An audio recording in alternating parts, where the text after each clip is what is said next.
welcome to a new episode of the Boy Time Podcast. I'm your host, Jerry, and as always, I'm joined by Babby. We have a fun episode. I'm doing like the classic intro. That's for the real ones. Now we're doing a feature, this time on a new flick, One Battle After Another. This just came out probably close to a month. Maybe, well, it'll probably be more by the time It'll be longer by the time. It's been 3 weeks or something now. September 26th. So yeah, about 3 weeks. Actually, exactly 3 weeks from the day that we're recording this, which is awesome. And it's been doing great. I don't know. You just said before recording this that it's apparently a flop. Is that true? I saw one headline that the box office numbers aren't good, so take what you will from that.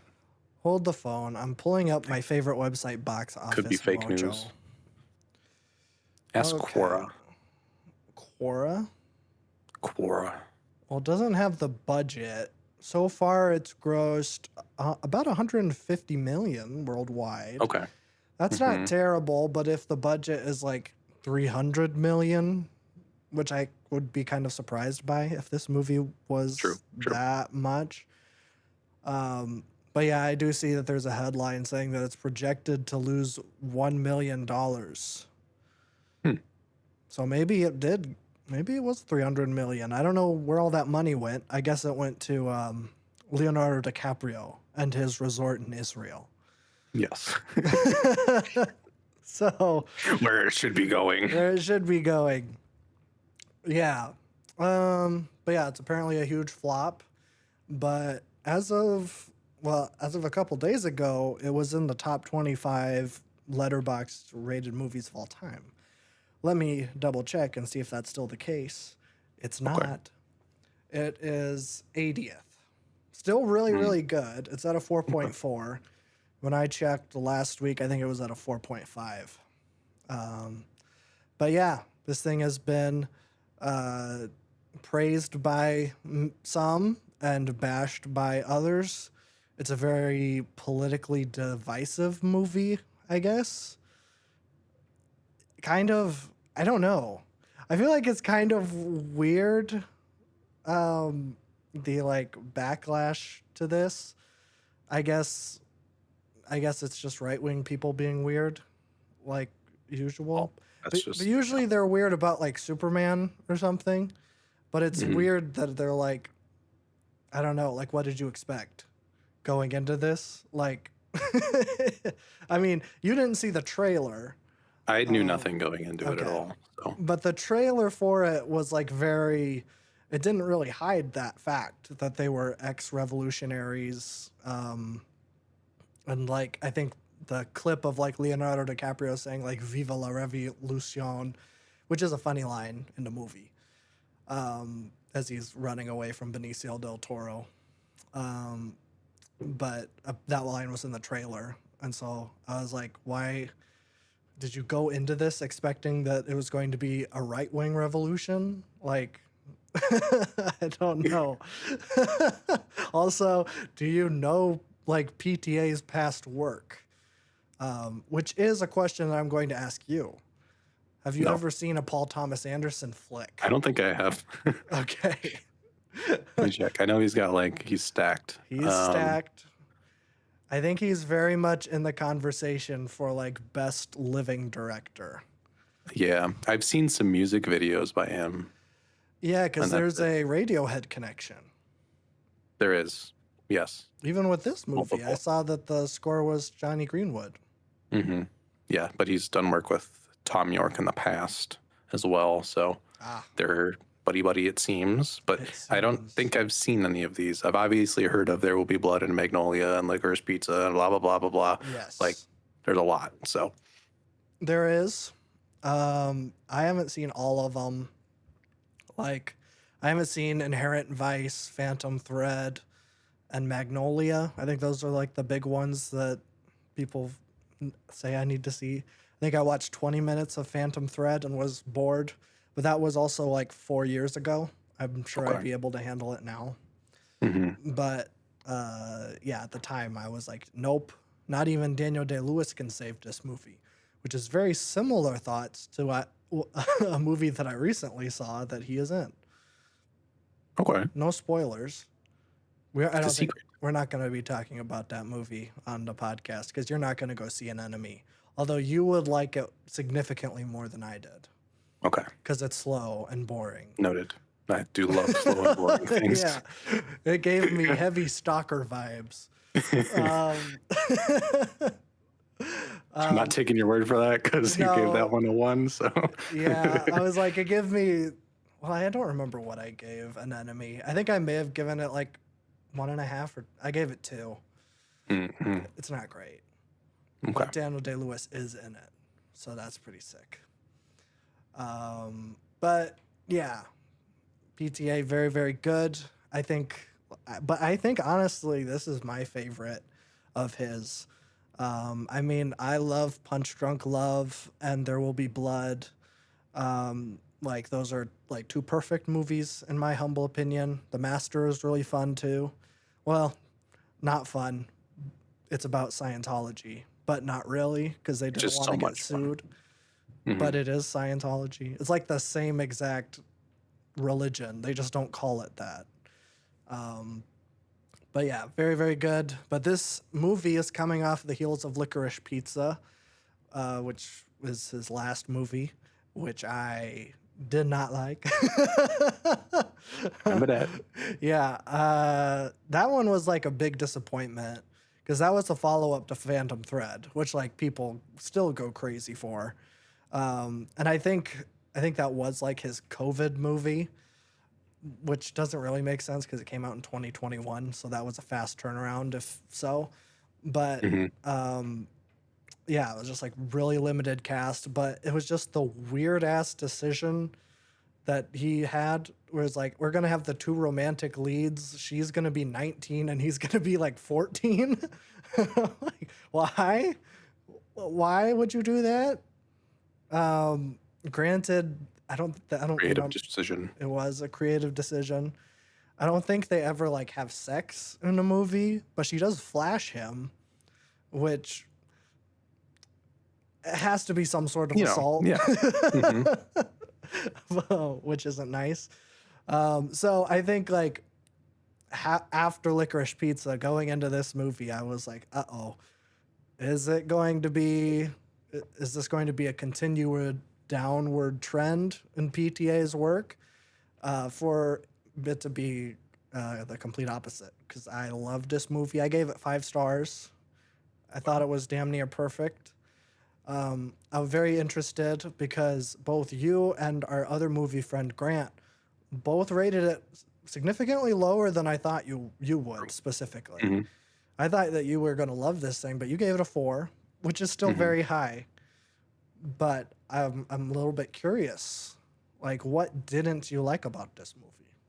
Yeah, I have issues with it, not in the form of like the film stuff of like, oh my Oh, God, the acting isn't good or whatever. Like all that yeah, is just yeah. like fantastic. Like the soundtrack is unfortunately amazing. Johnny Greenwood did unfortunately knock it out of the park Yes. multiple times. And I'm like, the first couple of shots in the movie, he does that freaking minor chord switch. And I'm like, God damn it, it's Johnny Greenwood. And it's phenomenal. Strikes back.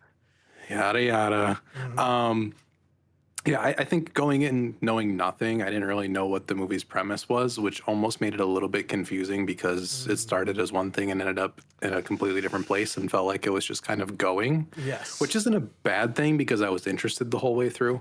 I think the biggest issue I have is like this movie isn't really revolutionary in any sense besides the way they depict ICE and the kind of Yeah. fascist regime of current day America, which I think they absolutely nail Hmm. 100% correctly, down to every little minor detail. What I don't think they get right is like the revolutionary aspect of any of this. Well, It feels like he had to do it to make this story happen and not yeah. to like actually have a message of revolutionary action to people. It feels like it almost diverts that, which I had an issue with. Mm. I think the biggest sins of it are like within the first like 30 minutes of the movie where they're setting up freaking Tiana Taylor's character Yeah. and the stuff that happens there, where it's like there's no like real, they don't have like an ideology. It's just like No. the first thing they did was like release ICE detention people, which is fantastic. Like that's what you're supposed to do. But then it's like a montage of them just like blowing up power lines and robbing banks, and I'm like, this isn't like you're portraying this group as like some weird anarchist cell, and it's like Yes. she gets off on it instead of like doing it for a cause that they clearly lay out, which they don't, and then they all Yes. just kind of like laugh about shooting guns and blowing things up and stuff, and I'm like, that feels really pervasive to me. Like I did not like that at all, Oh, interesting. which was just really weird because like I don't think people know what revolution means. Like even No. down to like the Viva la Revolution like thing. If they're referencing the Spanish like communist revolution, cool. I don't think they are because they're No. named the French 75. Yes. If they're named the French 75 based off of the French Revolution, that is laughably bad writing. Because that was not like a proletarian revolution. It was co-opted by Napoleon. It's not a thing that like leftists or the people that you're trying to write in this movie would be like paying homage to. If anything, I'm hoping it's a reference to the Paris Commune, which is like the first, I don't want to say successful, but anarchist overthrow of a government. It didn't last because they didn't have the correct basis to like hold it. So they got kind of counter-revolutioned. So I'm hoping it's a reference to that because there's just like a whole bunch of little details where I'm like, this feels really not accurate.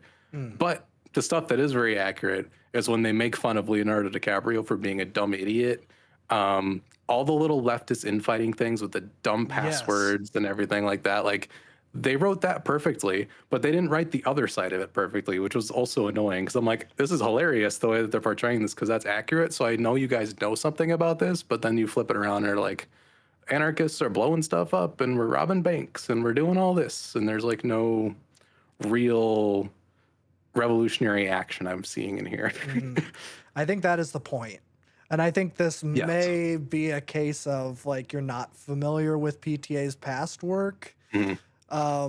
So like, but to me, that read all as like satirical, where I'm like, oh, I thought it was like very clear from the beginning that these guys don't have a purpose, like a revolutionary purpose, where they were like, because like what you're saying is correct. They don't have like a clear like cause or anything. It's just like they think like, oh, well, we're supposed to be doing like freeing like these prisoners and like, but you never get the sense from any of them that they're really passionate about the cause. It's just like, it's almost like a sex thing where it's like they're like, only so in weird. it. Like that was the case I thought with like Leo's character, especially where he was just in it because he was banging this chick who was in this revolutionary cell.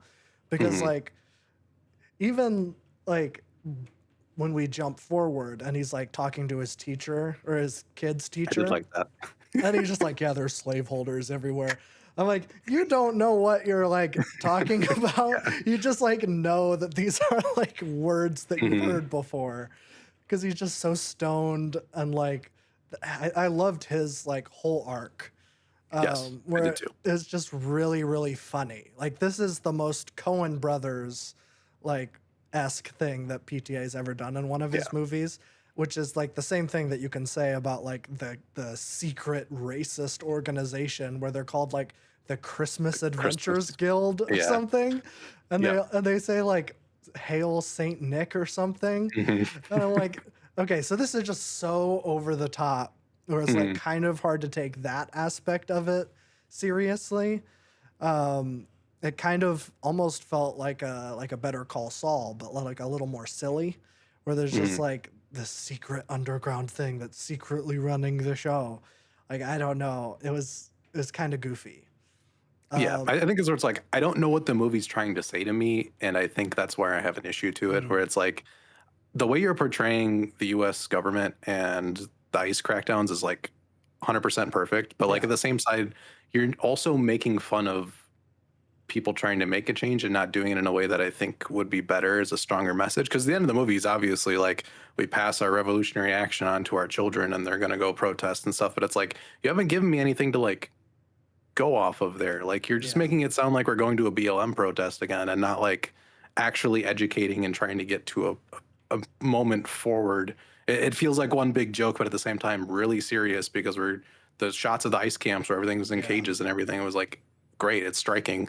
I think that's the thing for me was just like tonally, I don't know what they're trying to tell me here. And I Okay. think it's hard when you have Leo and you have Johnny Greenwood, which is like a diehard Zionist, like in your movie. Yeah. They don't mention any revolutionary figures. They don't mention any other revolutionary countries. They don't like they spit freaking buzzwords at you, and I'm like, this isn't how you should be able to. You've never met a real communist. No. Like this is not how we talk. It's not No. that. Yeah. I don't know. I felt talked down to, but at the same time, the comedic moments of it were just like really funny. Down to like him like watching the Battle of Algiers and getting really stoned was just Yeah, hilarious. I loved Like that. all of these things are perfect. That was like Which so just sad. makes it. Yeah, it's so funny, but at the same time, I'm like, I want some real substance out of this because now it just feels like everybody's getting like satirized. Yeah. When it's not like a both sides issue in this movie, which I think No, is no. why I have an issue with it. Like if it was like, like a liberal and conservative kind of like that kind of thing, like you could make fun of that because they're the same person. Yeah. So it's like easier to do that when it's two completely opposite sides and one group of people are like killing migrants and locking them up, and the other side are just like random people trying to free themselves. It's not. I don't know. I, There's a weird tone thing. I think, and this is how I'm interpreting it, but I'm loving Mhm. what you're bringing here. But it's like, for me, it's the two extremes, but the way that they portray them is vastly different. Yes. Where I have to do it for camera, right?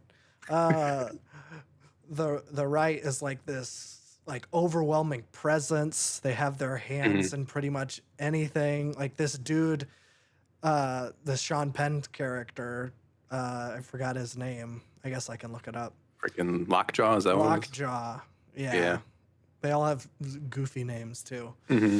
Uh, yeah, but Lockjaw, he's like gets invited to the secret racist club, and then in like a day he can mobilize an entire strike force and raid like a town. Like Yep. that is unironically like really scary to think I mean, that. that's how things function right now. So I it's know. yeah, This it's is perfect. that's what I'm saying is that like Hmm. it's really accurate in that sense where it's like at any point just one general who has like a terrible idea can go do Hmm. something because they have the power to do so. And I'm like that's really scary. But I think where we disagree is I think the portraying the like leftists revolutionaries as like only in it for sex or Hmm. not really having a purpose or cause that they're fighting for. That to me is like PTA being like, hey, come on, guys, step it up. Like, Hmm. if this, like, and I don't know much about the guy. I doubt he's a communist. That would just be weird. He's a big Hollywood He's a producer. I big think Hollywood it'd be guy. impossible for him to be. Yeah, I don't think he is, Yeah. but he's obviously like more left leaning. Hmm. But I think this is just kind of like, to me, that revolutionary group was more or less like the leftist leaders that we have like elected now, where they aren't doing Hmm. anything. And it's just like they're just in it for the power or the sex or the money or whatever.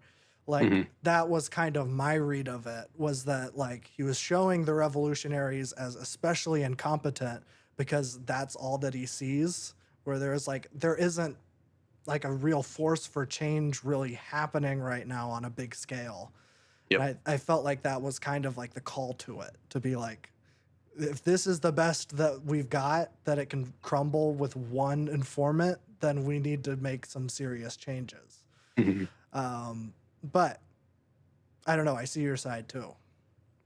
Yeah, I think it's hard to just read because like I don't know his work or anything. But yeah, Yeah. it's like I think what I was wishing for is like a more cohesive, just like ideology going into it. Just because it's Sure. like I don't need to tell you that the U.S. left is disorganized. It's a mess. Yes. Like we're at step one when we need to be at like step 10. Yes. Um, and I just wish there was like this is a movie. I wanted something where it's like this is a different universe that's almost similar to us, where it's like there is a little bit more of a real struggle here instead of like seeing the stuff that we do even though it Yes. is exaggerated of like the bank robbing and stuff like that. Like that's not, like that is a real thing that revolutionary parties did, but they were also at step 7 when we're still at step 1. Yes. So it's like I wish there was a bit more organization. I wish there was a bit more just like real ideology that they talk about in the movie. Like they throw buzzwords at me, but it's like teach people about like the mass line, teach people about like you don't need to educate, but like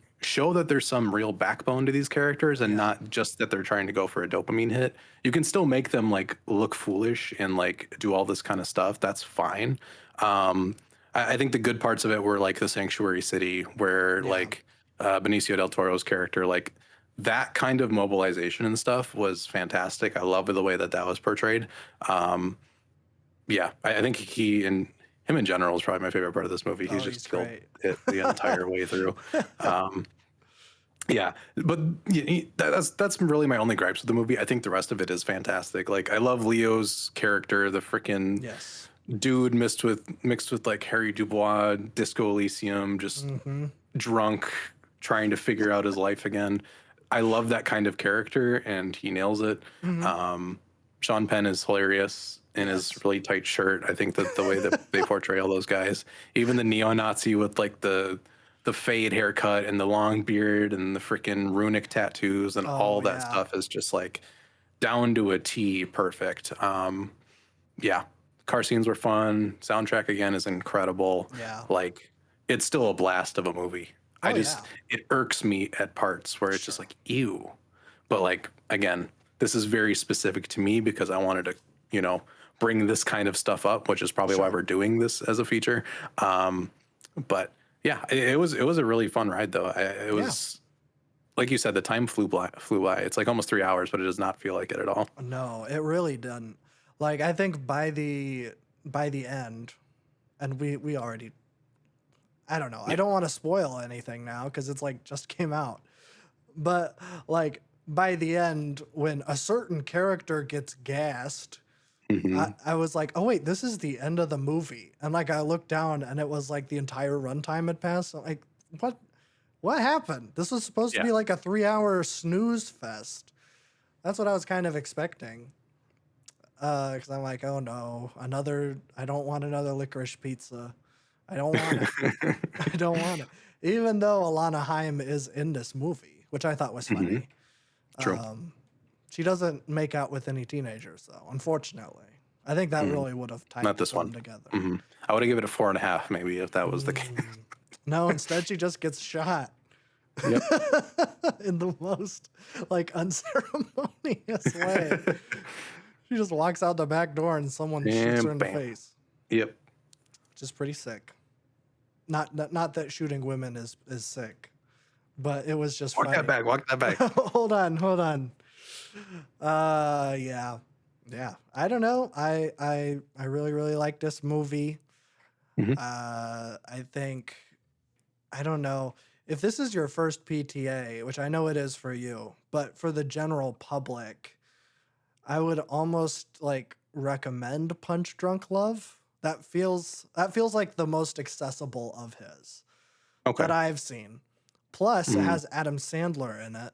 Well, I love Adam Sandler. Yes. It's one of those like rare ones where like he would come out of the woodwork and be like a really good actor in something and then Hmm. and then do Jack and Jill like 2 years later. He's got Yeah. range. He's got range. But that one is like it's more funny. If you liked the Hmm. funnier side in this movie, that would be that. If you want Okay. serious, that's There Will Be Blood or The Master. Boogie Nights can be kind of goofy, but there's just like I have a hard time recommending that to people because there's just so much nudity. Like there's a Mm. lot. I mean, but it's about the porn industry.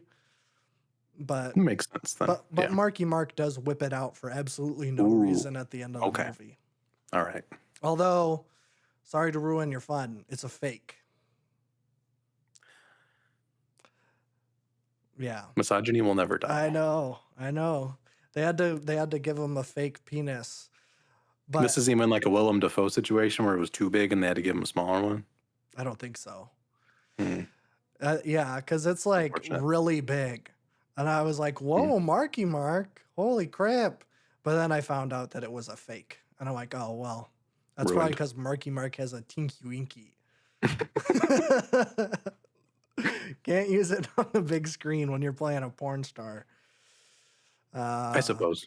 Yeah. But, well, I think Boogie Nights is, that's like his first big movie. So, Okay. if you want I to, feel like I hear that one referenced a lot. So it's a classic. Yeah. We'll see. Has Marky Mark and who else? Oh yeah, Burt Reynolds Mm-hmm. and Don Cheadle. I love Don Cheadle. His character is apparently named Buck Swope. Sounds like a name we made up. I know. Fantastic. Yeah. But I guess that's our review for One Battle After Another. I don't know what we're doing next. Figure that out. We'll figure that out now. As soon as we hit Not the on stop camera, button. but yeah. So stay tuned. We'll be back. If you want more movie stuff, I do another podcast with my mother called Love Duh Mom. Most recently, we recorded for 9 to 5, the Dolly Parton flick. Well, Dolly Parton, Jane Fonda, and Lily Tomlin. But it was Dolly Parton's first movie. So, okay. Yeah, pretty good. I don't remember what I rated it. I think I gave it 2 stars. Pretty good. Pretty good. I will plug my review for that here because I spent an hour on it. And I think it might be the funniest thing I've ever written, but I think it might only be funny to me. Okay. But I would like to get more eyes on it just to double check. Our friend Chase, the commenter man Chase, he follows me on Letterboxd, and he did like it. So good. Appreciate that, Chase, if you're listening to this podcast right now. But which I know you are. I know you are, maybe. But yeah, we just did 9 to 5. But coming up soon, we are going to be doing Rear Window. Very fun. I don't know what that is. You don't know Rear Window? We saw clips of it in the film studies class we took in high school. I don't know if that jogs your memory. Oh, I see. Yep. Yes. Oh, yeah, I absolutely remember this. Absolutely. I think I've seen that movie 3 times in 3 separate film studies classes. Cool stuff. It's good stuff. Very good. My mom's never seen a Hitchcock movie. And so I was like, oh, well, we'll watch Rear Window because that's like the only one that you're going to be able to watch. So, yeah, that'll be fun. But we also have main channel, which I suppose you already know about. But what did we just record? Runner. Yes. And I will be hang on a little bit longer. Runner. That'll be out soon. Probably by the time this is out. Or it's already out. Yeah, it's one of those. Yeah. It's coming. It's either out, it's coming soon, or it's coming in a week. Hard to say. We're not really in sync anymore. No, it's up when it's up. Yeah. I got other stuff to do. I don't even care about the system or the rules. Yeah. I make things. Call me Leonardo DiCaprio in One Battle After Another. That's right. Because I smoke so much pot and crystal. And crack. And weed. Ecstasy. Stay in my remote location. No phone. Except when I do get iPhone. I do get iPhone. Spoiler. But my favorite activity is watching I Am Cuba and eating some taquitos. Hot chip. That's my life, man. I have a DVD copy, bootleg from Cuba. Before that shit got a Criterion release. I have been watching it the hard way. Anyways. Bye.